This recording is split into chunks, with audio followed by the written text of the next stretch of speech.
I am. Let's freaking go. Andy, the wildest day I can remember in the NFL, probably the wildest since Russell Wilson signed with the Broncos. But we will start NFL. We'll start the NFL free agency here with Kirk Cousins to the Atlanta Falcons. Your initial thoughts in all your years covering the NFL. Kirk going to join forces with our guy Drake London. Well, I think this is a fantastic addition for the Falcons. This is going to be awesome for Drake London. His value is going to go up. Kyle Pitt's value is going to go up. Bijan Robinson's values are going to go up. You actually get a really good passer in Kirk Cousins, who's had incredible efficiency over the past several years of his career. He's also got the experience. He's a 4-time Pro Bowler. He's had experience with Raheem Morrison for the Redskins. He's basically played in the Sean McVay style offense his entire career. And now he gets Zach Robinson as his offensive coordinator, who's been part of the Sean McVay system his entire career. So this is I feel like this is a match made in heaven here for the Falcons. That's going to, make a very explosive offense. And for those that don't know, if you're new here, I do a show on the Football Card Quest with Andy every Tuesday, but we're doing it on Monday because this has just been a crazy Monday. So Andy and I actually dropped all the extra projects he and I have been working on just to go live with you because your text line was blowing up, mine as well, to just go live now. So that's why we are here. So we welcome in some of my viewers from Power Hour NFL, but we welcome in all our super diehards as well. Andy, I love this move for Kirk Cousins. But more importantly, like we mentioned a minute ago, Drake London is a guy that I'm just locked in on here. You get this Los Angeles coaching staff in, okay? And I understand Kirk Cousins is not Matthew Stafford. He's not as good as that guy. But this Los Angeles coaching staff maximizes their wide receiver output, okay? I understand that, Andy, there is such a massive focus on Kirk himself, but we saw this Los Angeles coaching staff maximize Puka Nacua, gave freaking and Cooper Kupp is a great talent. Don't get it twisted. But Cooper Kupp just had the greatest wide receiver season in the history of the NFL when they won the Super Bowl a few years ago, okay? Drake London, that's a guy. That's a guy I'm circling, okay? You got these people like J.J. Zacharyson who study analytics, and he has always been a Drake London believer. That is the guy, Andy. And from not only a fantasy perspective, but a football card perspective, his cards look really clean. And he didn't go anywhere. So all his football cards, Andy, are going to be in Atlanta Falcon uniforms. I think Drake London is going at the end of next season. It'll be clear that he is a top 12 wide receiver in the NFL. Oof, wheels up for Drake. Yeah. And if you look at his reception perception profile, his success rate versus coverage scores are very Mike Evans-ish. So it's going to be super exciting to see how he dominates. But certainly, yeah, the days of getting his rookie ticket autos for $15 or getting him in the 5th, 6th, 7th, or 8th round of fantasy drafts are over. I'm sure he's now going to be in that wide receiver one consideration for with Kirk Cousins. Andy, what for you, before we get on to SAQUON Barkley, I want to take a look at the rest of these skill guys for Atlanta. I think this could be wheels up for Bijan as well. No, it's got to be, because it's not only in terms of passing efficiency from Kirk Cousins, but that's also, just the fact they're going to be able to be more productive through the air. That's going to enable Bijan to do more damage on the ground. And I think he'll have a higher opportunity share in general. Last year, you had so much split time between him and Tyler Algier and Cordell Patterson. I think that this new coaching staff is going to give the ball to their best playmakers, like we've seen in LA last year with Kyren Williams. I mean, that Kyren Williams turned into a bell cow last year for LA. I think we're going to see similar offense deployed here this year for the Atlanta Falcons. So in terms of Bijan Robinson, yeah, maybe he's a little bit expensive already, but he's definitely not. He's cheaper than he was before he was a rookie. So I think you're paying a premium, but you're getting someone that's got that RB1 overall potential in his range of outcomes. Yeah, and neither one of us are going to pretend to be like offensive line experts for the Atlanta Falcons. this is a division with some good defensive players. Obviously, the Saints defensive line it is always going to be really good, but I am very bullish on the Falcons next year, as much as it pains me to say it. We'll see what they do defensively next year. They do have Jesse Bates, who the dude is just an absolute monster. We go to Saquon Barkley now. Actually, Andy, one more player here. Hold on. Kyle Pitts. Okay. Are you done with Kyle Pitts? I just straight up give me a quick answer on this one. No, I think his role increases as well. Okay. John U. Smith signing with Miami, that's more opportunity for Kyle Pitts. Kyle Pitts is also a better receiver in a lot of ways than the rest of the receivers behind Drake London on the Atlanta Falcons. So I think Kyle Pitts is going to have a great role in 2024. And, they're going to throw the ball a lot more than they have in the past few years. So I think this is going to be a great year for Kyle Pitts as well. Yeah, and the reason why I asked this from, once again, a football card perspective, Kyle Pitts in that 2021 draft class, right? I would love for him to go off because it makes that 2021 product a lot better because the quarterbacks, and we're going to put the football card hat back on here, the 2021 product is taking such a big hit, right? With Mac Jones sucking, Justin Fields sucking, Trey Lance sucking, Zach Wilson sucking. We need more 2021 superstars, right? And I would love for Kyle Pitts to actually go off. But Andy, just from a football card, just from an actual football perspective, I am not in love with Kyle Pitts as a blocker. I know that's not why he's there, but if the Rams want to play more 11 personnel and have true 11 personnel packages, Andy, it is going to be important to see if Pitts can actually block as an inline tight end some. And if he can do that, that means he's going to be on the field at all times. That means if you're able to block like a George Kittle or even to a certain degree like a Travis Kelce, you can't take him off the field. But if you can't block and you got to use up another wide receiver slot and then have an actual traditional tight end like the Rams have with Tyler Higbee, it's going to be a hurdle for him. But I'm hoping for the best for Kyle, even though he's one of your Florida Gators, and I am not a Florida Gator fan by any stretch of the imagination, but we'll see. Now, Andy, next player when it comes to free agency, I'll let you pick whoever you want to discuss next. Well, before we move on, Carter, real quick, I think the impact to Justin Jefferson here needs to be talked about, because we don't have a quarterback signing yet for the Vikings, but the current backups on the roster are obviously not going to be the starters heading into 2024. I don't know if they're planning on drafting a player or if they're, maybe trying to trade for Justin Fields or something. I'm not quite sure what's going to happen there, but anybody outside of Kirk Cousins, I think, is a downgrade for Justin Jefferson. And I think he's got to be in the consideration right now for selling before anything else happens. Like right now, Justin Jefferson is in another stratosphere in terms of prices, fantasy and football cards. So, yeah. So we say hi to Cody on the Power Hour NFL channel. We say hi to you, Family Burliner. You have supported us more than anyone. Pick six cards. He and I are working out some Derek Stingley deals. I love that.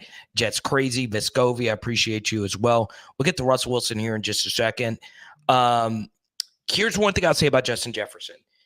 He has got just this unreal amount of marketability, right? And I know I'm biased when I'm saying this, Andy, but you know it. You see it in the prices. You see it in the star power. The LSU guys have just massive fan bases, right? There are so many big, like Justin Jefferson card collectors out there. You and I, Andy, watched a $6,000 Justin Jefferson deal go down at the National. Andy, the kid was 15 years old. 15 years old.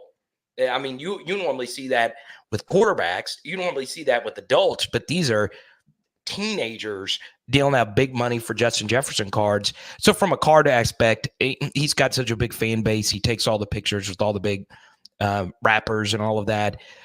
But I am worried. Andy, I'm not going to lie. I'm worried as hell, okay, for two reasons as far as Justin Jefferson. I think Jordan Addison could play. I do. I don't think he's Justin Jefferson good, but Andy, I am a believer that targets are earned, not given. And I think Addison is good enough to earn targets with a quarterback who's not going to be as good as Kirk. Even if it's a rookie, he's not going to be as good as Kirk. The second thing, I'm worried about this Minnesota running game moving forward, right? If the running game sucks, I think that just puts so much more pressure on the passing game with the younger quarterback. I think it's clear now that they're going to draft a quarterback in this first round, and they might move up to go get him. But, man, I am very concerned about this Minnesota running game. And for Justin Jefferson, Andy, and the prices that people have paid for Justin Jefferson, coming off an injury attached to a team that might not be good next season, they're going to have to win something, right? You know, they lost this playoff game, and Minnesota's not the biggest fan base. It's not the biggest market share. Andy, am I over-worrying about Justin Jefferson, who's a premier talent?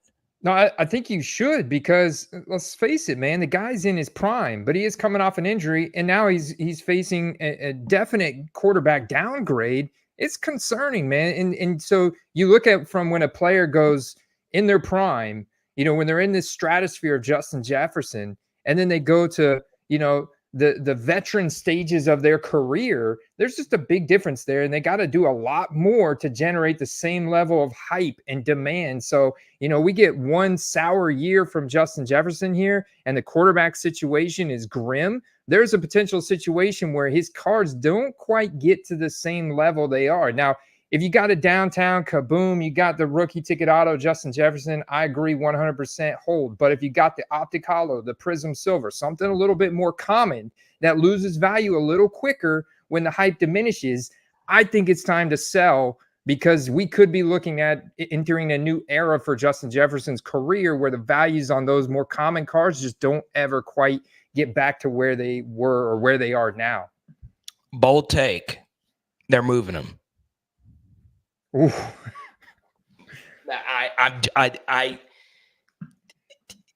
If you're Minnesota and you don't know who your QB is, what's the point they're going to have to give Justin Jefferson like the best NFL contract ever. Mm-hmm. Why are you going to want to pay that when you don't have the quarterback situation figured out? Okay. So Cody disagrees. He says Justin Jefferson will still catch 80 passes and have 1,200 yards. I'm not denying the talent. I'm just saying, if where they are in the draft, if they get JJ McCarthy, do you think he can? JJ McCarthy won a national championship, and earlier in the season he won a game where he threw for 70 yards. I am worried as a Jefferson guy with some higher end, more college uniform Jefferson stuff, but still, I am worried. My bold take is they're going to move him. Right. I think it makes sense. I don't know where he would go. But Andy, he's also going to go to the highest bidder. It's his first contract. He's still young. If there's got to be a team out there that's going to be willing to give him, what would you guess? Probably $25 million per year. He's going to have the best wide receiver contract ever, right? Yeah. It's got to be. It's got to be. And that poses a situation where you want to hold, because the landing spots could be incredible. So yeah, I think in that situation you got to hold, but you know, take advantage of that news if it does happen to sell those more common cards, and you know, use that money then to reinvest into a really rare, good high-end card that you hold long-term for them if you really believe in them, which I do. But the quarterback situation we know is such a big factor for these wide receivers. And look, if you look at it from a Minnesota standpoint, you already have Addison, and you're already paying Hockenson a lot. You're locked into that TJ Hockenson deal, okay? Neither one of those guys are as close to as good as Justin Jefferson. I love both of those guys. Move them. See what you can get. I'll let you pick the next player. We can either do Russell Wilson, but SAQUON Barkley just happened to the Eagles. Let's roll with that, Andy. Yeah, SAQUON Barkley with the Eagles. Because I'm looking in terms of skill position players. All of the news today, SAQUON Barkley to the Eagles has had the biggest impact in terms of hype. I mean, I've refreshed the sold items now a couple times, and his sold items are just going through the roof right now, Carter. And I think this is huge for him. The Eagles they let DeAndre Swift walk, and now Saquon is going to step into a really, really interesting situation where he's more or less going to have a bell cow role. And the offensive line is not elite anymore. I think it's going to drop down a couple notches with Kelsey retiring, but it's still going to be really good. And Saquon's going to have wheels up on a new situation here. Massive market in Philadelphia. And I think the way they play definitely fits his game style quite a bit. I'm so glad he didn't go to the Texans. I don't think he really fit their scheme. I love him. Love him with the Eagles. Andy, this is a little bit more fantasy related. I jumped for joy when I drafted Saquon Barkley 33rd overall in a recent higher stakes underdog draft. I think he still has juice. I do. This will be by far the best offense he's been a part of. He is going to be motivated now that he goes from one team in division to the other. Also, Andy, you had the Penn State aspect of it. This is a very good regional move for Saquon. I agree with you. I love this from a football card perspective. I love this from a fantasy perspective as well. Matt Murray says, how does the Saquon deal affect Gainwell? Matt Murray, are you kidding me? You're talking about Kenneth Gainwell. Kenneth, 3 yards in a cloud of dust, Gainwell, compared to SAQUON Barkley, whose thighs are the size of Montana. Thighs are the size of Sylvia Sweeney's. You're going to compare Saquon Barkley to Kenneth Gainwell? Kenneth Gainwell is dust. He's cooked. It's done. This is the Saquon Barkley backfield now, Andy. Let's go. Yeah, I mean, Saquon, he was a bell cow last year for the Giants. I mean, he's a top-notch rusher and receiver, number 5 in route participation. And, you know, he didn't have the best year in terms of efficiency, but he had one of the highest rates of stuffed runs. So it wasn't exactly like they had a great offensive line in New York. And yet he still maintained a number 3, 34.8% dominator rating in terms of the percentage of total team yards that he contributed on offense for the Giants was just absolutely insane. Number 8 in breakaway runs. So yes, unfortunately, Kenneth Gainwell is going to be a good backup, a good safety net, good insurance policy to Saquon, and he'll be used sparingly to give Saquon breathers. I mean, look at DeAndre Swift. Once they realized DeAndre Swift had juice and was playing for his home team last year, Swift stepped up in quite a few games. But I think we're going to get that plus with Saquon here. I mean, Saquon's a generational talent. I mean, he's incredible. I think he's still got some juice, baby. I think, and now the NFC East, Andy, does this put the Eagles over the top over the Cowboys? Does this change anything? And we're going to kind of tie in Tony Pollard here. Tony Pollard to the Titans now. Does that change things for you? Who would you say now, Eagles or Cowboys to win the NFC East? Yeah, it's got to be the Eagles. I mean, the Cowboys were great last year, but you got to think about, man, they just had such a positive game script, and some of that you wonder how, you know, the ball bounces a certain team's way. I mean, they had so many defensive touchdowns last year. You got to think that regresses back to a normal number, and if that does, it'll be really interesting. It's going to be close. The Cowboys are a solid team, but I think the Eagles, when push comes to shove, I think they beat him out in the division. Okay. So even though this isn't a football card or a fantasy thing, this Eagles offensive line is going to need to get sorted out. They did re-sign Landon Dickerson. That was actually the bigger signing, Andy. Landon Dickerson became the highest paid offensive guard in NFL history earlier today. I understand Jason Kelsey retiring is a really big deal. However, Andy, I'm about to get very football-y here, okay?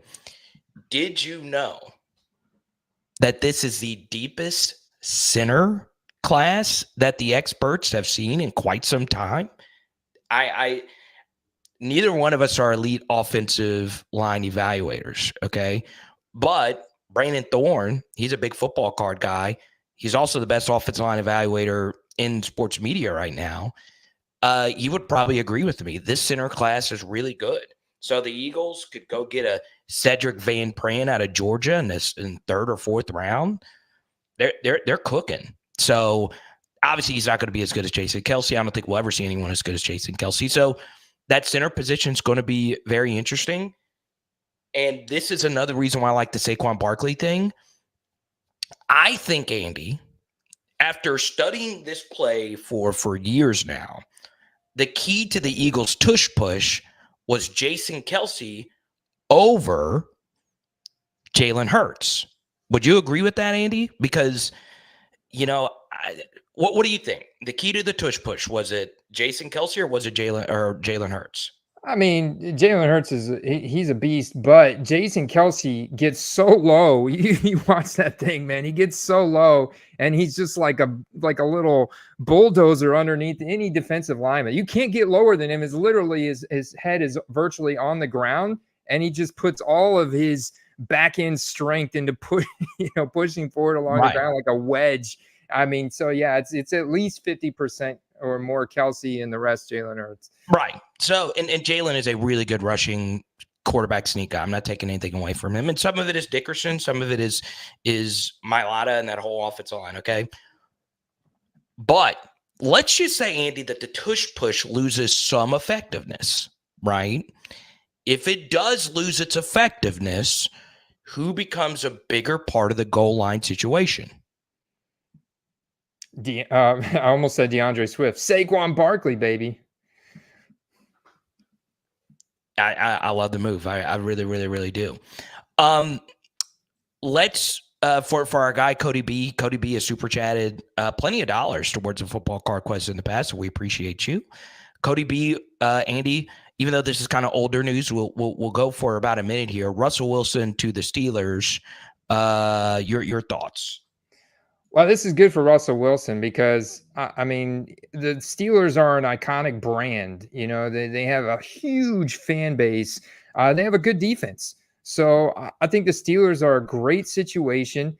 They've needed a quarterback in there. I mean, they've kind of had a quarterback carousel there lately, and Kenny Pickett is not a long-term franchise quarterback. I do think your Kenny Pickett cards are virtually dead. I wouldn't be surprised if, Russell gets hurt and they put in Mason Rudolph again, so Kenny is really, I mean, he's gonna be a clipboard holder.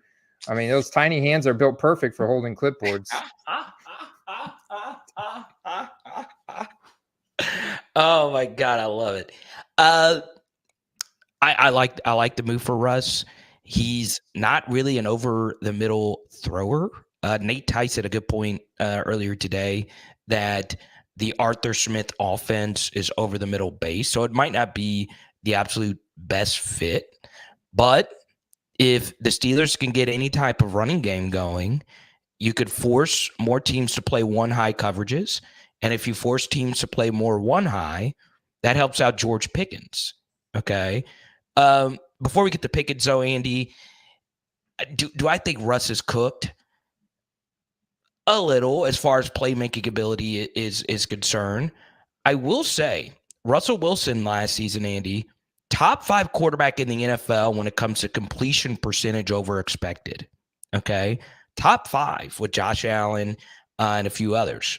Another thing about Russell Wilson, Pro Football Focus's grading had Russell Wilson identical grading wise as Joe Burrow. Now, Joe Burrow was a very small sample size last year, but Russell Wilson's grade was near identical to that of Trevor Lawrence. Okay. So was he bad in Denver? Yes and no. Counting stats, Andy, tell me that Russell Wilson wasn't that great.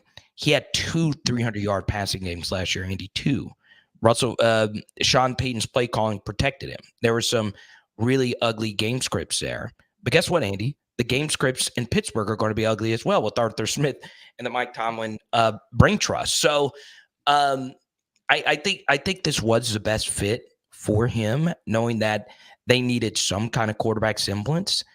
This is bad, though, Andy, from a football card perspective, because, well, that product for Kenny Pickett's draft class, Andy, it stinks. It doesn't stink per se, but it does take a hit. It really does. Yeah, when it comes to the sealed product, it's fortunate though. I mean, people are still going to chase Brock Purdy, but there's quite a few sets that actually Brock Purdy is not printed in. So when you look at some of those sets from 2022, yeah, make sure you check the checklist to see if Brock Purdy's in there, or some of the other, the skill position class from 2022, really solid. But people are going to be chasing Drake London now, that's for sure. So, all right, so this is what I want to do in the chat right now. Whether you're watching this from just an NFL perspective, whether you're watching this from a football card perspective or a fantasy perspective, mold all of these together right now and give me your best answer. Who are you more bullish on? Who are you higher on going into next season? Type S for Saquon Barkley in the chat. Okay. Type J for Josh freaking Jacobs going to the Green Bay Packers, Andy. And just got the breaking news. Aaron Jones has been released. Ooh. Aaron Jones. We thought we were going to get Aaron Jones and Josh Jacobs, but now this makes more sense. Jacobs might be in a way better situation than Saquon now. Are you kidding me? With AJ Crappy Dillon backing him up? Josh Jacobs, baby. Oh, this is beautiful for him. Yeah, I mean, Josh Jacobs is still just 26 years old. I mean, he's been really, really dominant as a bell cow running back. He was the rushing yards leader in 2022. He did have a down year last year, missed 4 games. And so due to a quad strain, it's not like a major injury.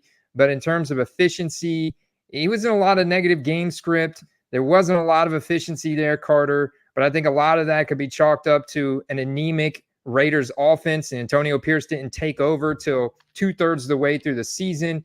And Josh Jacobs, when he was in there, he was still a bell cow, rushing and receiving. So this guy's an all-purpose running back, and Antonio Pierce really liked him. So, it tells you kind of Josh Jacobs has got that dog mentality, and I think he's going to be a good fit for the Packers that can really put up some good fantasy points. And the Packers are another one of those brands like the Steelers that have a massive fan base with a ton of fans, ton of collectors that spend really, really good money on their players' cards too. Yeah, so Jacobs, one of the rare first-round running back picks of the past couple seasons now, and so that means he's got a decent amount of product out. Well, now just say he has a lot of product out there, but man, Andy, it's such a fun fit for him. This will be the best offense he has been a part of, and the Eagles do have a play calling issue. The Packers do not. This is top 5 play calling offenses in all the NFL. Okay. Man, Josh Jacobs goes to a good situation. Now, this is where I would be concerned, okay? And I do think we overrate these kinds of things, but Packers not only released Aaron Jones, locker room favorite, they also released David Bakhtiari, okay? These are the 2 last holdovers from the kind of Aaron Rodgers era, and now they're gone. So Eagles were a bit of a younger locker room anyway offensively. So I think that needs to get figured out. That's obviously a locker room thing. We can't really, go into that because we don't run 4-5s and we're not in the NFL. But I think that dynamic's going to be interesting. But like we said a minute ago, this is a good offensive line draft class. If you need a center, there's some good centers. If you need a tackle, there are some good tackles in this draft. So I do like that for the Packers. So we'll see. Let's go to Mr. T. Aaron Jones goes off in the playoffs and they just let him go. Andy, that's the NFL, baby. Yeah, and we've got to be cognizant about these offensive line changes. I know you talked about the draft class incoming, so that's going to be huge. We'll be paying attention to who the Packers draft, because I just also got an alert that the Packers, they released well, they didn't release him, but he got signed by the Giants, their guard John Runyon Jr. on a 3-year, $30 million deal. So Runyon started 50 games over his 4 years for the Packers. Pretty good offensive lineman as well. Another one they lost. I love Aaron Jones, though. God, I love Aaron Jones. I really, really, really do. Man, he's got to go to a good spot, though.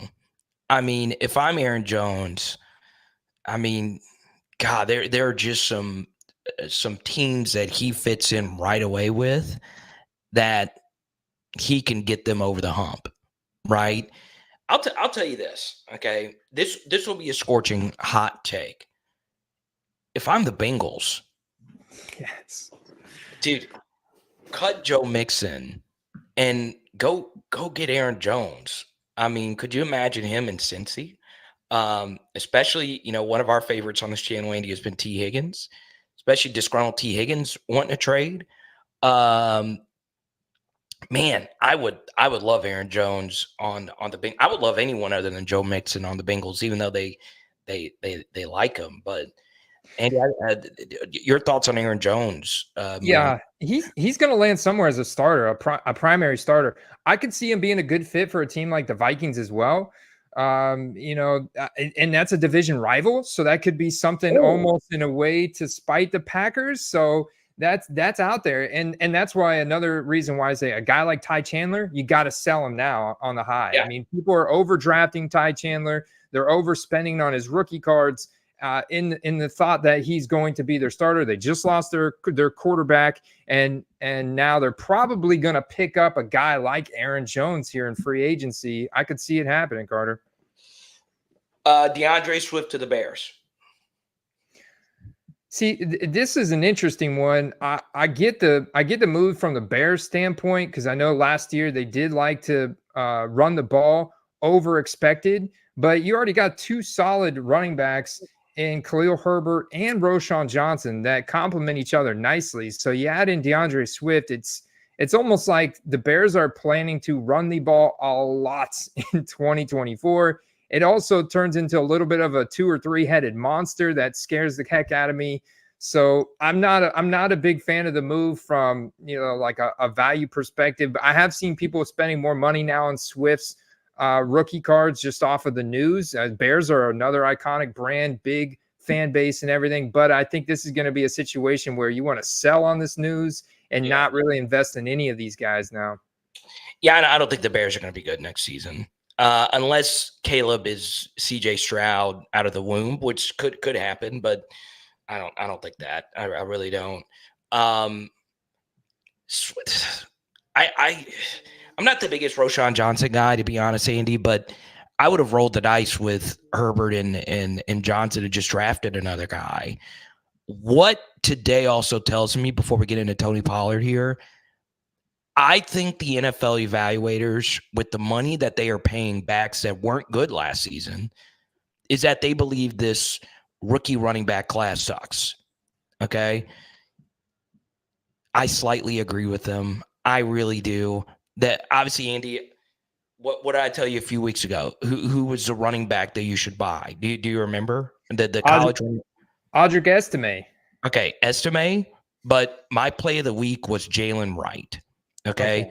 No running back has jumped an ADP out of the rookie guys as much as Jalen Wright. Okay. I think he's in the 150, 160 range right now, and he was outside the 200s. I have faded a little bit on this running back class. And now the people that are smarter than me, which are the NFL teams, the first day all this crap opens up, okay, they're paying for running backs, right? Like, and they're kind of just bidding against themselves because there's all these running backs out here. And Andy, they have all the data, right? They see that Josh Jacobs, Tony Pollard, even Saquon to a certain degree have regressed some, right? in particular Swift and Pollard, you look at rush yards over expectation. Same thing with Jacobs. They were amongst the lowest in the league, right? The advanced analytics showed that they weren't that good. They're still going out there and paying these guys, right? So just one little note, I do think the NFL evaluators are fading this running back draft class just a bit. But we go to Pollard here. Andy, your thoughts on Pollard and Tajay now in Tennessee? I hate it for Tajay, honestly. I think this is a very repetitive role here. You have both guys that feature as a satellite plus back, neither one of them true bell cows. And I love the fact that Tajay had this complimentary satellite plus role to Derrick Henry last year. And so it would have been nice for them to bring in maybe another power back or something to complement with Tajay. But now you bring in Tony Pollard.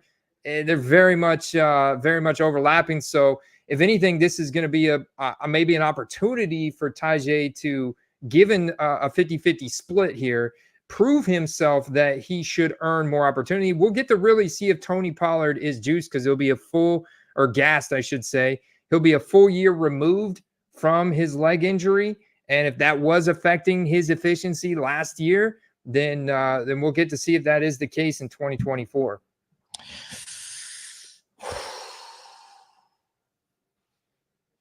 Andy, you know my love for Tajay. You know it. He's my favorite. He might be my favorite running back in the NFL. Take away my LSU biases. Tajay went to Tulane. I have a really good friend who was high school teammates with him. And I'm going to be honest, the ACL crap scared the crap out of me. I wasn't big on Tajay coming out of college. Andy, when I watch him, he's got that juice, right?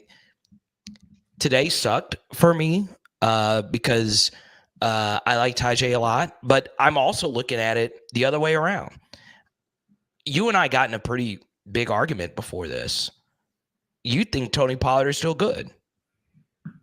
Yeah, I do. I think Tony Pollard was slowed down a lot last year from his leg injury, and I think that really affected him through the first half of the season. If you look towards the end of the season, his efficiency actually went up, and he had some pretty decent games in there. So I think that Tony Pollard was put in a role that he was never designed for, and on top of that, he was coming off of a leg injury. So you combine those two things together, it wasn't a recipe for success for him last year, and I think it was a down year. Otherwise, I do still think Tony Pollard is good.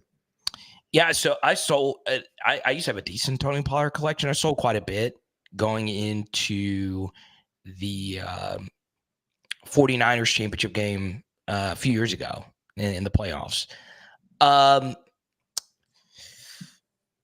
So being a Tajay truther like I am, I think he's got top 10 running back in the NFL potential. I actually kind of like this for Tajay because I think if I don't think Tony's any good, it'll show itself on the field pretty quickly, and Tajay will still have the workload that I would like to think he would have. But I could be overrating Tajay. I know I like Tajay more than you like Tajay, and I know I dislike Pollard more than you do. You still like Tony Pollard. I think Tajay is still going to be the guy. I do, even though the money doesn't show it. Even though the people that are smarter than me believe it's going to be the Tony Pollard backfield because they're giving him $8 million a year. We'll see how it plays out. But no, go on, man. It's something I feel it. I feel you're. Yeah, but this is the ascension here for Derrick Henry. I'm already seeing the solds increase. I'm already seeing the values in anticipation of Derrick Henry going to the Cowboys. The cool thing about the Cowboys and the Titans is there's not a big like color change between, and this is really only applicable to football cards, because when you have a guy like SAQUON going from the Giants to the Eagles, people are going to be chasing those Eagles cards of SAQUON. Yeah. In some cases, almost as much as his rookie cards. But in this case, it's not much of a uniform change. And Derrick Henry to the Cowboys, I think, is the big rumored storyline now, because clearly Derrick Henry's out. He's out. He's going somewhere. This is going to be big. Derrick Henry is a smart guy. Okay, he really is. he's going to go to a contender. I have a tough time believing Derrick Henry taking the max on like a bad team and like Carolina or something like that. I think he's going to go to a contender. Andy, let's take a look at this from a football card and a fantasy perspective. I think whenever Derrick Henry gets signed to whichever team, you've got to sell if you're looking to offload, right? Yeah, absolutely. When you look at his age, I get he's an athletic freak, but I mean, we're looking at a situation where veteran running backs about to get a massive spike, and he's on the wrong end of the age production curve. So for sure. And fantasy-wise,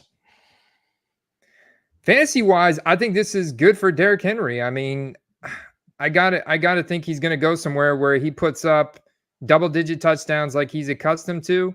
Maybe he's not getting the same amount of carries because they're going to try and extend his mileage for what they can get out of him. So maybe he has more like 200 carries a year instead of 300, but they're higher valued touches. He's definitely going to get those carries in the red zone and around the goal line. Hopefully he goes to a team where he can put up, the like last year's David Montgomery or the year before's Jamal Williams and the Lions and just put up a ton of touchdowns.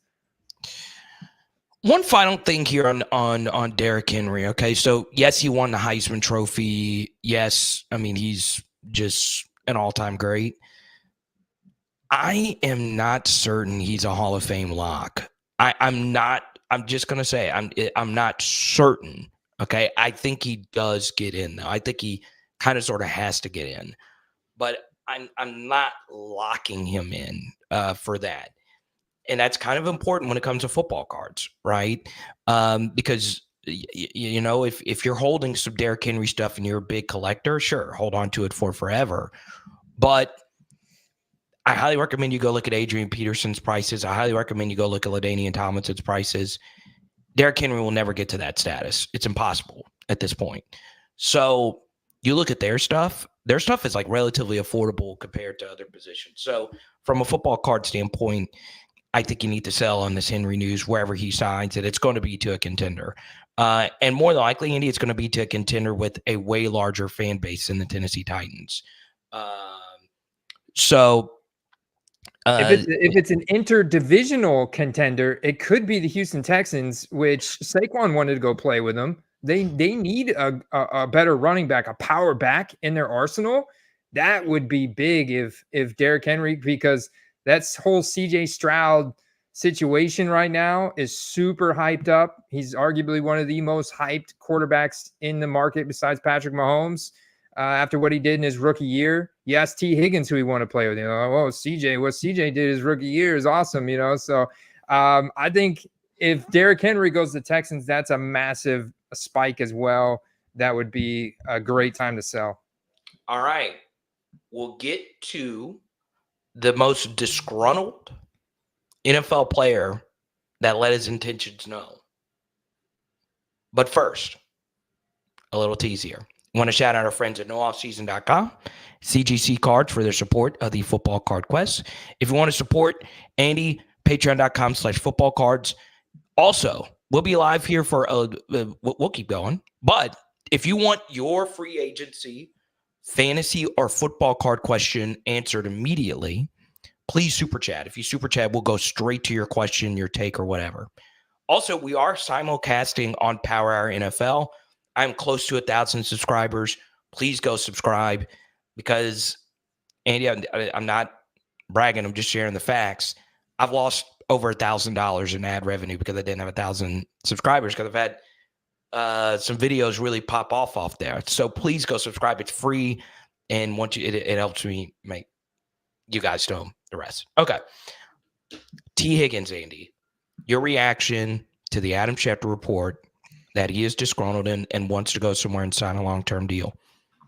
Well, I had a feeling it was going to happen, because, I mean, let's face it, the wide receiver market demands a much higher premium than the running back market in today's NFL. And when T. Higgins got the franchise tag, I immediately was like, he's not going to be content with this. This guy is due a huge bag of money somewhere, a team he could step in as an alpha. And so I had a feeling that he was still going to be on the trade block.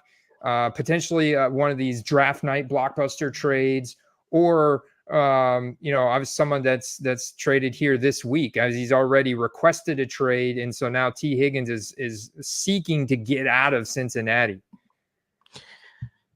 Do you think he could be a number one? On a lot of teams, like the Carolina Panthers, he could be a number one. The Chargers at this point, I could think he would be a number one just because Keenan Allen is getting pretty up there in age. So I could think of several teams where he could step in and become a number one. Carolina makes a lot of sense, but this just broke as well. Carolina just paid Robert Hunt a record contract, $100 million to Robert Hunt, an offensive guard, to Carolina. I love that move for Carolina, okay, because just a quick little side note here on T. Higgins. All right. This is going to sound very biased, but Drew Brees is arguably the greatest short quarterback in the history of the NFL, okay? The one position that was consistently elite for Drew Brees, Andy, was the offensive guard. They were consistently elite at both guards, okay? Yeah, they always had Marcus Colston. Yeah, they always had good running backs. But for a short quarterback to succeed, you have to have elite offensive guard play because they got to be able to see over the middle, right? I love this move for Bryce Young, right? You could make a case getting a good offensive guard is almost as important as getting a good wide receiver. So I like that move. So T. Higgins to the Panthers would make a lot of sense, right? They need a number one option, and they need to see if Bryce Young is their guy or not. T. Higgins also played his college ball in the Carolinas, albeit it was in South Carolina at Clemson, so regionally that would make a lot of sense. I also think T. Higgins to the Titans makes a lot of sense as well, okay? T. Higgins from the state of Tennessee, okay? T. Higgins, offensive coordinator, becomes the head coach with Callahan. I'm just kind of spitballing here. I think the Bengals are going to get it done. I really, really, really do. Because they really want to go for the Super Bowl here with Joe Burrow. I don't know how they're going to make it financially because they still got to pay Jamar. But yeah, I don't know, Andy, about T though being a bona fide number one. He can't even stay healthy. Well, I mean, it's a good point, but I mean, he has been, like, in 2022, he was healthy. He didn't miss any games in 2022. So last year, in missing 5 games, the hamstrings are never fun for wide receivers, and sometimes those linger for an entire year. And he also had the rib fracture that put him out a week, and another 2 injury reports. So yeah, I think that hamstrings are always wide receiver's worst enemy, but I would not put him in the Christian Watson hamstring category. So I mean, looking at this cap situation, I don't think he goes to the Chargers. I just don't think they can figure out a way to restructure enough money to sign him. But he could certainly fit in with the Panthers. Like you mentioned, the Titans. I'm also thinking about the Patriots, who have a ton of cap space. I know they're potentially pursuing Calvin Ridley. I would imagine the Panthers are also potentially pursuing Calvin Ridley. But I think T. Higgins is better than Calvin Ridley. And I think that T. Higgins would be an awesome fit as an alpha for like Patriots. What about, even signing with the Cardinals? I know the Cardinals are projected to maybe draft Marvin Harrison Jr., but if they decided not to go that route, then they could sign T. Higgins here. Or maybe the Bengals just get it done. They do have a lot of cap space, but I know they got to pay quite a few people there. Another player on the lower end here, Gabe Davis out in Buffalo, Andy, to the Jacksonville Jaguars. Okay. There's a bunch of different, honestly, this move has a bunch of different tentacles. Okay. The one player I'm super excited about here is Christian Kirk, right? Gabe Davis isn't really that great. He's just a field stretcher. Man, dude, Christian Kirk is just a good football player. And I love Christian Kirk for next season. I'm actually going to draft a lot more Christian Kirk now.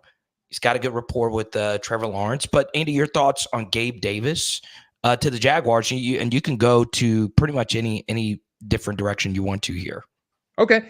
Yeah, his cards aren't really moving from the deal. It's not really, this is a lateral shift. If anything, it's a downgrade for Gabe Davis. Going to have more target competition. Yeah. Zay Jones is still kicking it. Christian Kirk, like you said, Christian Kirk is better than Gabe Davis. So, yeah, I think you have so much target. You have a lot of targets there in Jacksonville, and Trevor Lawrence likes to spread the ball around. So I think ultimately this is another solid weapon for Trevor Lawrence, but it's not an upgrade at all for Gabe Davis. If anything, it's like a little bit of a downgrade. Obviously, Calvin Ridley is out. That definitely means that Calvin Ridley is out. And Gabe Davis is not a replacement for Calvin Ridley at all. So we have a potential spike incoming for Calvin Ridley, especially if he signs with the Patriots. I think it's pretty clear that the Patriots are going to draft a quarterback here at number 3 overall this year. And so that's going to be a big play. That's going to be a big play there. The Patriots are a huge fan base, huge market. I think it's going to be smart to, and I recommended Calvin Ridley as my play last week because of the potential landing spots. Could even be a team like the Giants as well. Another massive fan base, big market for Calvin Ridley. So yeah, he's definitely a guy that is on the move for sure from this, Carter. Let's see. Let me see. What was the next? Next thing. Okay. Stephon Diggs. Okay. Do the Bills? I mean, we've seen them do a fire sale on defense, right? They let go of 3 very popular, long-tenured Pro Bowl level DBs, Poyer, Hyde, and my guy Trey White, all out the door. We know they're going to draft a wide receiver at some point. What do you think with Stephon Diggs, and do you think the Bills could make a move for a receiver here? The Bills need to restructure some contracts and move some money around, because right now, looking at overthecap.com, the Bills are in the hole 18 million, negative 18 million effective cap space. So, I mean, they've got to do something there. So they have a pick at 28 this year in the first round. We know it's a very deep wide receiver class. And let's see if they draft a wide receiver. I mean, it would definitely make sense. They've now got vacated targets in Gabe Davis, and you've got Stephon Diggs on a very bloated contract. And towards the end of the season, Carter, I think we both noticed Stephon Diggs looking like he lost a step, and we know he was kind of disgruntled heading into last season. He's got to be frustrated they haven't won a ring there. So it's interesting, this situation ongoing with Stephon Diggs. I imagine he stays there. Maybe they restructure his contract. Maybe he allows that, and they can work that out. But I do think that the Bills have got to do something here.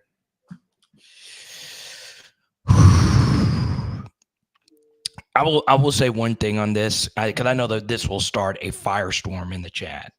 Okay. Back to the Kirk Cousins things. I know there's a lot of people that have just joined us. Okay.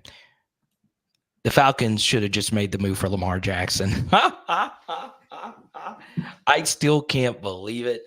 That fit just made so much sense. But that's not here nor there, right? But I have heard from reputable people that there was some interest on Lamar's side going to Atlanta. I mean, he was interested in going anywhere that was willing to pay him what he was going to pay him. And I think the Ravens are going to pay him eventually, no matter what, because he's a freaking MVP. But man, and I just find it interesting, right? I just find it very, very interesting. This one kind of flies under the radar. No, go ahead. It looks like you were getting ready to fire off, Andy. Go right ahead. No, while we were on the Patriots, and maybe you're going to hit on this, the fact that Antonio Gibson signed a nice little deal with them. I think it was a 3-year deal with the Patriots.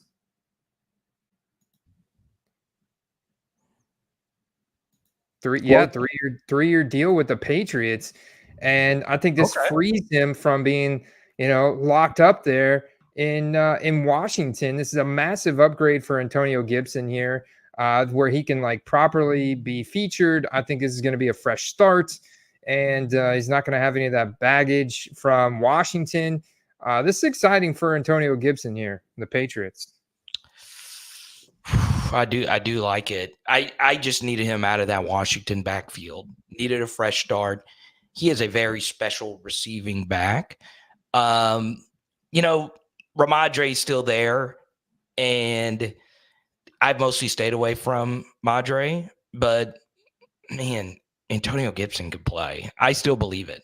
I still believe it. There's Late Stick. Late Stick is a Memphis Tigers fan, apparently. Antonio Gibson. But yeah, I think he pairs well with Ramadre, and we'll see how that works out. His athletic profile is off the charts, Carter, and he's not even 26 years old yet. People are still not buying his cards off of this acquisition. He's not a quarterback. He's not a rookie anymore, and he's coming off of some down years. He only put up 265 rushing yards, 389 receiving yards last year. But as we all know, he was in that coach's doghouse pretty much the entire year, ever since they drafted Brian Robinson. So this will be finally, I think, a chance. I think he'll be a great power, almost a power back satellite plus role, complementary to Ramadre Stevenson. So it'll be interesting to see how he gets deployed there. One thing I will include, though, Andy, all right, when it comes to, and it's ironic because this has to deal with Brian Robinson as well, the running backs I will love from the Washington Commanders or the New England Patriots is going to be the one that's connected to Drake May, right? And Andy, I'm a Jaden Daniels guy. But if Jaden Daniels goes to the Patriots, that's not good for Antonio Gibson because Jaden's specialty is not throwing to the running backs out of the backfield. Okay, Jaden would rather just run it, all right? Where Drake May is going to dump off to his running backs more. And the same thing's true for Washington as well, right? I'm not as in love with B-Rob with Jaden compared to B-Rob with Drake May. Even though I think Jaden is a better quarterback prospect, I think it is better for your running backs to have pocket quarterbacks because of goal line work and so on and so on. So just a little note there. That's a good point. So it's best to wait till the draft kicks off. We get through the first round before you start investing any sizable money into Antonio Gibson again because of this. Yeah, I do want to touch on this. This one is a way under the radar one. We're going to try to get to every one of them before we skedaddle here. Jerry Jeudy, not Judge Judy, Jerry Jeudy to the Browns, Andy. Yeah, this is bad for Elijah Moore, honestly. The only person that this is really good for is Deshaun Watson. It's like one more weapon to see if Deshaun Watson is still any good at all. But you gotta be excited for whoever the quarterback is going to be in the Browns. Honestly, if Deshaun Watson's not it, maybe they should bring Joe Flacco back, dude, because he was lighting it up towards the end of last season. But seriously, yeah, this is bad for Elijah Moore. And it's just like the Browns are content with, buying these wide receivers on the cheap because, well, they have virtually no money. They can't afford much. They only paid, what was it, a 5th and 6th round pick for Jerry Jeudy. So that just goes to show, proves Steve Smith Sr.'s point that Jerry Judy's just a guy. Yeah. Andy, my biggest miss in draft history was putting Jeudy ahead of CD and my guy Jets. Man, I didn't think Jerry Jeudy would be as big of a bust as he was, but he's a tough interview. He's a tough guy to get along with. Weird relationship with the media, weird relationship with the fans of Denver, weird injury history. And yeah, it's just he's just a strange guy all around, to the point where former players just don't like have vendettas against current players like the way Steve Smith has with Jerry Jeudy. And Steve Smith is probably my favorite like NFL personality out there. He's definitely one of my favorites on the rise. He just seems like an authentic guy who just won't just crap talk anyone just for the sake of it.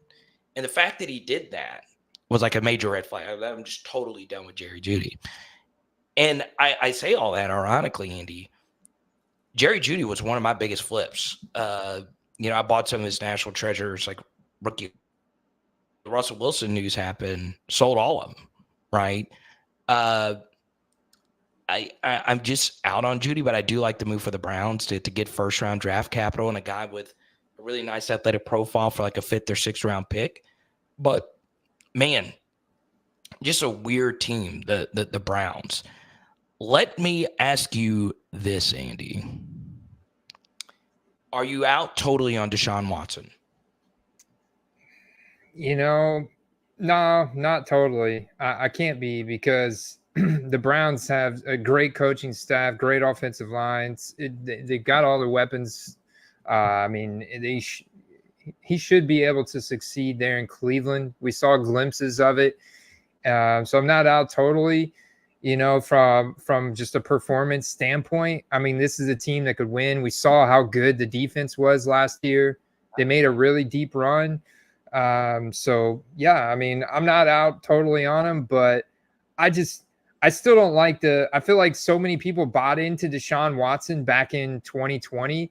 And then the whole scandal broke loose, that there's a lot of people that are out there holding the bag on Deshaun Watson, and they still don't want to sell his better cards for cheaper or much cheaper than what they bought him. So they're content holding. So really the only accessible market for Deshaun Watson is more of his lower end base market. And I just have no desire to get into that for Deshaun Watson. I don't want to take on the massive risk that comes with Deshaun Watson's more higher end cards of 2017. So yeah, so I guess I'm kind of out on him from a hobby perspective. I wouldn't mind taking a couple of late round flyers on Deshaun Watson and stacking him with some of those receivers, particularly Amari Cooper, maybe some late round flyers on Cedric Tillman. The thing is, they have like so many good weapons there, man. It's like, it's one of those situations where you don't really know who to invest in besides maybe Amari Cooper. Okay. This is where I am on the Browns. This is more of a football thing, if anything else. So I don't think people quite realize how all-time great the Baltimore Ravens were last year. Okay. They had 9 victories versus winning teams, Andy, by 14 points or more. 9 last year. No other team in NFL history had more than 5. Okay. The Ravens are still going to be very good next season. I say all of that because I still think the Browns had the most talented roster in the AFC. I mean, if you go position by position, player by player, the Browns roster is so stacked. I was so high on the Browns going into this year because they are so freaking stacked. Now, they had terrible injury luck, obviously, with Watson, Chubb, Grant Delpit, but they are still so freaking loaded, man. Like, talent-wise, it's absurd, right? We didn't even mention David Njoku. And David Njoku's incredible. He made a Pro Bowl last year. But God, Watson looks bad. He looks bad. Football card perspective, we can get into a debate about all the extra stuff. People don't like buying into all the extra stuff, Andy. It's just a weird hobby. They can live with it if you've won a Super Bowl, but he hadn't been to a Super Bowl. So yeah, I'm out on Watson, and I'm kind of fading the Browns. But we'll see you, Cody. We appreciate Cody Boudreaux, all the support you've given us. Good luck to your Steelers this offseason. It's going to be a weird offseason for the Steelers, who are also in this division. I do think the Bengals make the playoffs. I do think the Ravens make the playoffs. I'm out on the Browns. I'm out on the Steelers. Okay, I'm getting chalky here, Andy. I am getting chalky.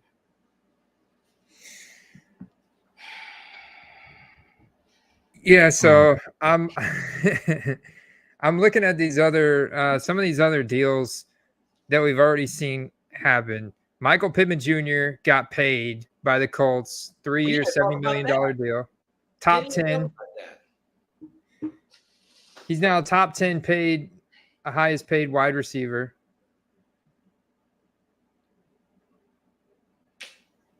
Big Mike got a re-signed with the Bucs on a 2-year, $41 million deal. Probably retire after that. Big Mike's first ballot now, if you ask me. If I was a voter, now he's not going to get in first ballot, but if I was a voter, he'd be first ballot for me. Okay. And I'm not just saying that because my best friend on YouTube, who is Andy, is a big Mike Evans collector, and that's good for your evaluations and all that crap. But Mike Evans just had the best year of his career after Tom Brady left. Okay. And I know Cody's an SEC guy. I got some other SEC guys in here. As time has moved on, people have come to realize that a lot of Johnny Manziel's success at Texas A&M was Mike Evans. Now, Johnny Football was the best player. I'm not taking anything away from him. But Mike Evans and Ryan Swope were the real deal SEC wide receivers when Manziel was there. So Big Mike is a first ballot guy for me now. Okay, that shows me a lot with your character that, you know, Tom Brady hangs it up and you had the best year of your career. Love me some Big Mike, even though he's a Buccaneer and an A&M Aggie. Okay, it's just I love Big Mike, I really do, and I'm glad he's staying with the Bucs, Andy. That makes your collection look a lot prettier. Yeah, it sure does, man. I was afraid I was gonna have to sell there for a second. And at first I was like, okay, Mike Evans is not going to be first ballot because there's just going to be so many receivers retiring. I could see him and like Tyreek retiring at the same time. I could see him and Cooper Kupp retiring around the same time. Remember, only 5 guys get into, you know, a Hall of Fame draft class. I could see him and Matthew Stafford retiring around the same time. But Big Mike has got to be a first ballot now. But it's weird, though, when it comes to first ballot Hall of Famers, Andy. Freaking Antonio Gates wasn't a first ballot Hall of Famer, which is still stupid. I've not gotten over that. I've not. But that's not here nor there. Andy, you pick the next topic. Go right on ahead before we wrap up here in just a second. Yeah, I'm wondering. I'm now looking at this update from the Texans here.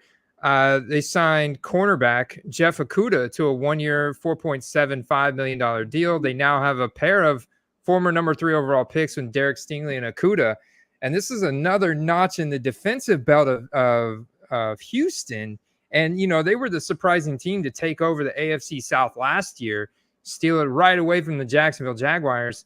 And I got to think that the Texans may have another really good year. I'm like wondering, I know you've got to pay a premium to get in on CJ Stroud, and maybe he's out of your budget, but I'm almost wondering if the little dip we've seen, like post-playoff here dip for CJ Stroud, maybe during draft time when you have all these first-round quarterbacks, like even if I'm having to pay a premium to get into CJ Stroud market, it might be worth it because I think that this could be a really good team again next year, and they could potentially make another deep playoff run, and he may just be a really good hold, almost like buying into Brock Purdy, you know, last year in the offseason, except without the injury, of course, and CJ Stroud's got the draft capital and everything else, so it's like hard to compare, but you get what I'm saying.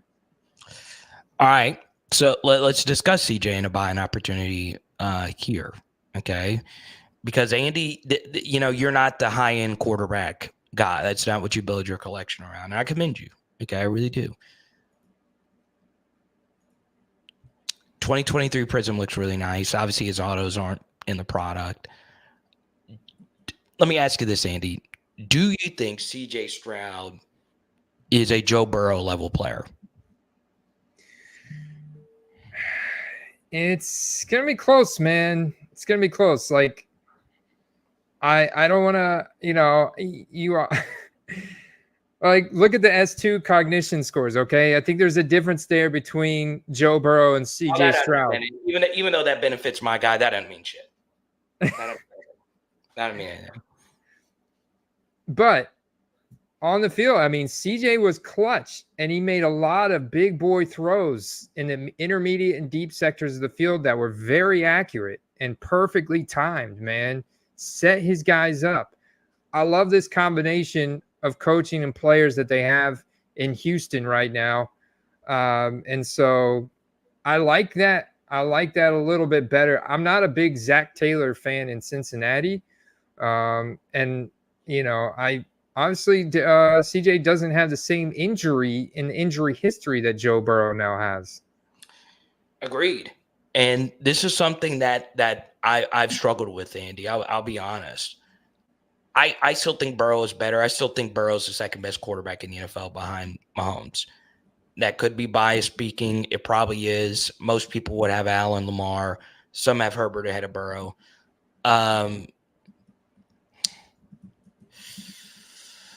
With CJ, though, I will also say this. He did beat Burrow in Cincy this year, so I give him that credit. There were some times where I was watching CJ this year, Andy, and I was like, he's transcendent. Like, he's so freaking good. Like, unfreaking believable. But it's tough for me to fully commit to him being that dude, right? In the NFC, I would feel a lot more comfortable. AFC, it's just harder, okay? Because, Andy, you're a Richardson guy. You like AR, okay? The Colts, I mean, they played a close game for the Texans to even get in the playoffs, okay? So that's why I won't do the high-end Stroud stuff, even though, like you said, there is a little bit of a dip, and it's only going to rise as the season gets closer. So it might be a good buy, and you can decide to sell before the season begins. But I'm going to hold off, and I'm actually just going to double down and buy some Bryce at a depreciated cost here, because they got the offensive guard situation figured out, and if they can get another weapon, we'll see what they can do. So there you go. I know you got some more calls coming in, Andy, so we'll wrap this thing on up. But there you go. This was a lot of fun, Andy.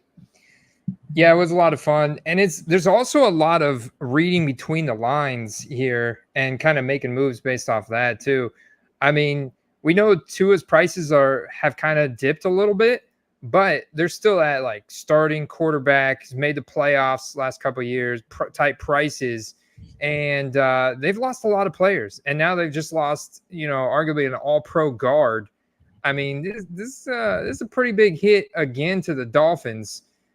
So I almost think, I like the Dolphins always starting off their season hot. So I kind of like holding Tua to the beginning of the season and hope he gets off to a hot start and then sell him, because I just don't see this team like actually being able to ever make a really deep playoff run. Well, even though my channel, Power Hour NFL, is a little bit more everyone focused, Dolphins let go of Christian Wilkins to the Raiders. Christian Wilkins, do I think he's an elite DT? Is he a top 5 DT in the NFL right now? Yes. I mean, Aaron Donald's still better. Chris Jones is still better. Dexter Lawrence, I think, is the best DT in the NFL. I just do, but that's a debate for a different day. But they did let Wilkins go. I thought that was interesting. They let Hunt go, their guard, to the Panthers. Man, the Dolphins are about to overpay for Tua, and it's going to suck for the Dolphins because he's garbage. So,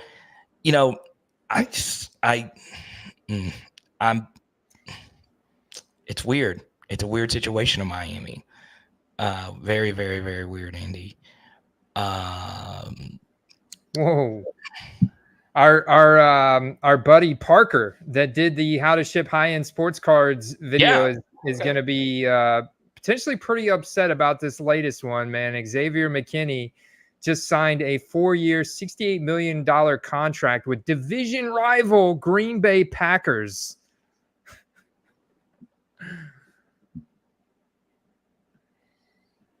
Wait, Green Bay? No, Green Bay and the Giants aren't in the same division.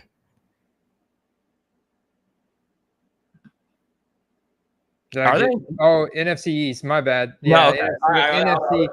Okay, They used to be though. I'm thinking like circa 2000 time period, right? No. But the Giants and Green Bay don't have good history though, right? No. Going back to the Odell boat situation, where Green Bay kind of circled the wagons about that a little too much. But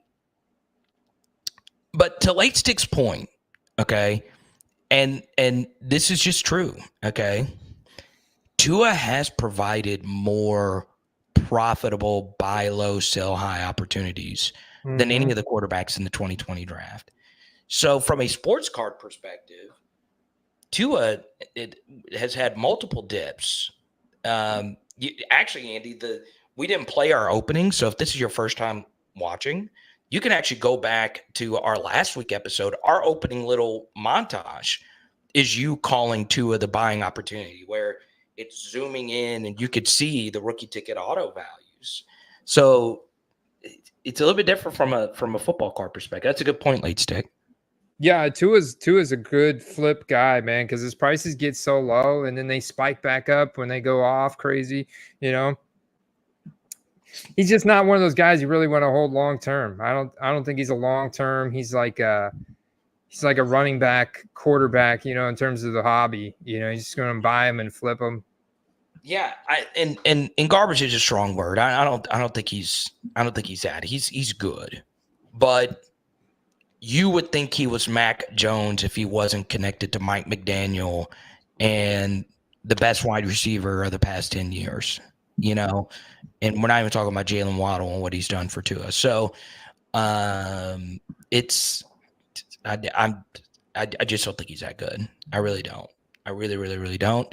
And if I was Miami, I would